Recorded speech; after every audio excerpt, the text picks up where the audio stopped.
د مقابلې په امتحاناتو کې د پښتو کې خودو فائدې سدي په پښتو کې نمبر لږ راځي یا ډېر راځي. چې د کوم طالب علمانو په پښتو کې نمبر کم راځي د هغه وجوهات چې ان شاء الله په نیکسټ ویډیو کې موږ د پښتو کورس شروع کوو نو موږ به کم کنټینټ کور کوو.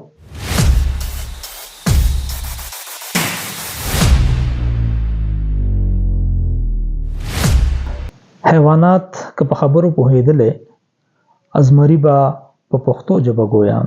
بسم الله الرحمن الرحیم.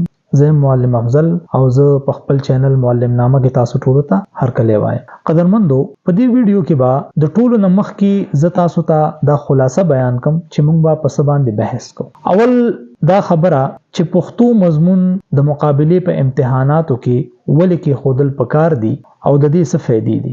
دویم به موږ دا وایو چې د پښتو د نمبر اخیستو ټرند څه دی. د مقابلې په امتحاناتو کې په پښتو کې نمبر لږ راځي یا ډېر راځي. دریم نمبر به موږ دا خبره کوو چې د کوم طالب علمانو په پښتو کې نمبر کم راځي د هغه وجوهات څه دي. او په اخیره کې به موږ دا وایو چې ان شاء الله په نیکسټ ویډیو کې موږ د پښتو کورس شروع کوو نو موږ به کم کنټینټس کور کوو. نو اول پوینټ موږ سره دا دی چې پښتو ولې کې خودل پکار دي. د مقابلې په امتحاناتو کې د پښتو کې خودو فائدې څه دي. نو اول نمبر خبره دا ده چې پښتو ریجنل لینګویج دی. ریجنل لینګویج یعنی علاقائی ژبه. په CSS کې پنجابي، پښتو، سندھی، بلوچي، اردو د دې خپل ګروپ دی او د هرې صوبې والا د خبرې ته فوقیت ورکوي چې هغه خپل ژبه خامخا والی او د هغې وجه دا ده چې په علاقائی ژبو کې زموږ سره په تواتر سره نمبر ډېر راځي.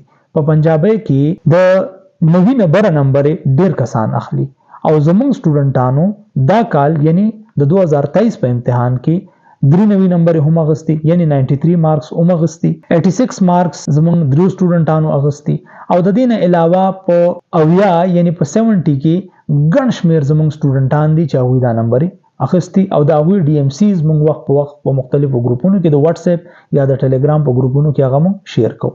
دویمه وجه دا ده چې د پښتو چې کوم کورس دی نو هغه آسان هم دی او کم هم دی. د نورو مضامینو په مقابله کې د پښتو چې کوم کورس دی چې موږ لکم KPPSC یا FPSC راکړی دی نو هغه کورس د نورو مضامینو په مقابله کې کم دی او آسان دی. دریمه وجه دا ده چې په پښتو کې مونږه د خپل رائے یا د خپل علم اظهار هغه په اسانه کولی شو. په انګریزي کې یا په اردو کې مونږ ته ډیر الفاظ داسې نه ملاويږي چې هغه مونږه ویل غواړو هغه مونږ لیکل غواړو خو مونږ ته د هغه لپاره مناسب الفاظ یا اصطلاحګان نه ملاويږي. دې ته مونږ دا ویلې شو چې په دې کې زموږ ایکسپریشن آسان دی. مونږ په اسانه باندې خپل ځان ایکسپریس کولای شو. د دې د وجې دا مضمون کې خودل پکار دي. بل وجه دا ده چې پښتو مضمون د دې د وجه کې خودل پکار دي چې دې کې مونږه خپل اتلان او پیجنو او مونږ ته د خپل تاریخ پته ولګي. د دې د وجه زدا خبره کوم چې صرف د مقابلې د امتحان طالب علم لا پښتو نه دی ویل پکار بلکې هر یو پښتون لا او خاص کر هر یو پړه لیکا پښتون لا د پښتو کورس یو ځل خامخا کتل پکار دي چې هغه خپل مشرانو پیجني، هغه خپل اتلانو پیجني، هغه خپل شاعرانو پیجني، هغه خوشحال خان خټکو پیجني، هغه رحمان بابا پیجني، هغه حمید بابا پیجني او هغه ته د خپل تاریخ پته ولګي چې پښتانه څوک دي. پښتانه بنی اسرائیل دي که پښتانه یونانیان دي که پښتانه اساک دي که پښتانه آریایي قوم دي پښتانه څوک دي چې هغه ته دا پته ولګي. د دې وجوهاتو د وجنه پښتو مضمون د مقابلې په امتحان کې اغستل پکار دي. دا د دې فائدې دي. د پښتو د نمبرو ټرند څه دی په دې باندې به موږ لږ شانته بحث وکړو. په CSS کې د پښتو مضمون د نمبرو ټرند دا دی چې کم کسان په دې مضمون باندې مهارت حاصل کی نو هغوی د 80 نه یعنی د 80 نه بره نمبر خپ اسانه باندې اخلي. زمون په درزنو سټوډنټان داسې دي چې هغوی د 80 نه بره ایون چې د 90 نه یعنی د 90 نه هم بره نمبر زمون د سټوډنټانو په دې مضمون کې راغلي دي او راځي. البته چې د کوم سټوډنټانو کم نمبر راځي نو د هغه وجوهات سدي اوس موږ په دې بحث کوو. عام طور دا یو غلط فهمي ده چې په پی ایم ایس یا په پی سی ایس کې په پښتو کې نمبر کم راځي او په سی ایس ایس کې ډیر راځي. نو دا یو غلط فهمي ده، دا سه بالکل سنشته. کم کسان چې په پی ایم ایس کې معیاري لیکلو کې خلی کلو کې هغه چې کم کنټنټ یا کم مواد هغه الته اولی کی او هغه معیاري نو الته اون ډیر نمبر راځي. دا په مارکیټ کې یو میت خلکو مشهور کړي. د کوم کسانو چې کم نمبر راځي دا غي وجوهات سدي. زه تاسو ته هغه وجوهات یو په یو ویم چې مونږه په مشاهده کې هغه راغلي دي. د ټولو نه غټه وجه چې کم د مقابله په امتحان کې په پښتو کې د خلکو کم نمبر راځي هغه دا دی چې زمونږ سټوډنټ لا املا نه ورزي. املا ستوي، املا ویل کېږي لیکلو ته. د پښتو ځینې توري خپل دي، یعنی ځینې حروف تهجی د پښتو خپل دي، لکه زیم یا سیم یا ګي یا خین یا په پښتو کې سلور یاګانې دي.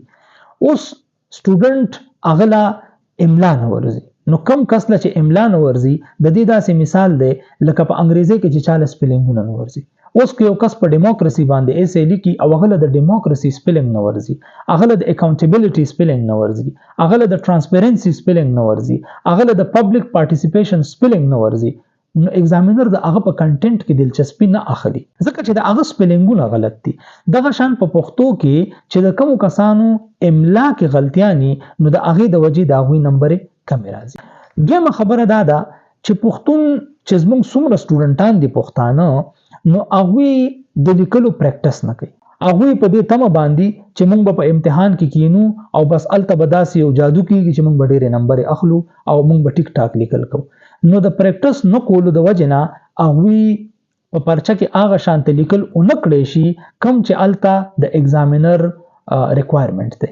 نو دا بل وجه ده. بل وجه دا ده چې دا یو عام خبره خلکو مشوره کړې ده چې بس تاسو پښتو آفټ کړه او تاسو به 80 نمبر راشي. دا یو خبره خلکو غلطه مشوره کړې چې بالکل غلطه ده ځکه چې دا د مقابله امتحان دی، دا د 100 نمبرو سبجیکټ دی او دا هغه عمر خواري غواړي څومره چې نور مضامین غواړي.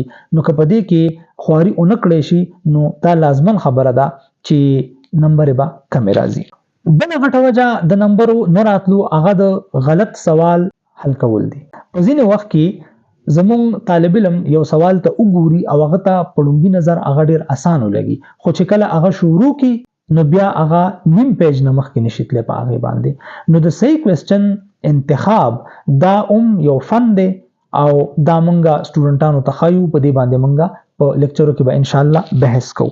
او اخیری وجه دا ده چې زمون طالب علم هغه چې کوم مواد باندې هغه انحصار کوي نو هغه سډیر معیاري نه، لکه چې کوم شعرونه لیکي نو هغه شعرونه لیکي چې کوم پټرکونو باندې او چمچو باندې لیکلي. اوس دا د مقابله یو سنجیده امتحان دی او هغه ایگزامینر د اسپایرنټ د کینډیډیټ هغه سنجیدګي ګوري ځکه چې زمون کوم لیکل دي نو په هغه کې زمون شخصیت ښکاری. اوس که یو سټوډنټ هغه داسې یو بازاري کنټنټ لیکي نو ایگزامینر د هغه نه متاثر کیږي هم نو په هغه خوشحاليږي هم نو او دا لازمن خبره ده چې په هغه باندې نمبر ډیر نه ورکي. نو زمونږه په دې چینل باندې به ترجیح دی چې مونږه داسې معیاري مواد خپل سټوډنټانو ته او خپل دوستانو ته او خپل مشرانو ته هغه ته مونږ پیش کو چې هغه د هغه نه محظوظ هم شي، هغه له مزوم ورکی او د ایگزامینر هم خوښ شي. نو اوس په دې چینل باندې به مونږه کم قسم ویډیوز جوړو دا غیزه تاسو ته اورویو درکما. مونږ به په دې کورس کې لس شاعران کور کوو، یعنی خوشحال خان خټک، رحمان بابا، حمید بابا، علی خان، کاظم خان شیدا، حمزه بابا، غنی خان، قلندر مومن، عبدالرحیم مجذوب او میجر یونس خلیل. د دې نه علاوه به مونږ په نثر باندې بحث کوو چې په پښتو ادب کې افسانه، ډراما، ناول او سفرنامه دا څنګه راغلي او د دې ارتقا څنګه شوی. د دې نه علاوه مونږ په ځینو مضامینو باندې بحث کوو، یعنی پښتو ژبه څومره زړه ده، پښتونولي څه ته وایي او د ټولو نه اهم د دې مضمون چې کوم کې زما ذاتی دلچسپي ده او زه غواړم چې ټول پښتانه د دې نه خبر شي چې پښتانه څوک دي، زمونږ اصل نسل څه دی، زمونږ حسب نسب څه دی، مونږ راغلي د کوم ځای نه یو. نو دا به ان شاء الله مونږه په دې چینل کې به د دې ویډیوز مونږ شیر کوو نو زما تاسو ټول ته دا درخواست دی ک تاسو په دې مضامینو کې او په دې شاعرانو کې دلچسپي لرئ نو تاسو زموږ سره اوسئ تاسو زموږ چینل لایک کړئ دا سبسکرایب کړئ چې زموږ ویډیوز تاسو ته ارومرو ملاويږي ډیره مننه السلام علیکم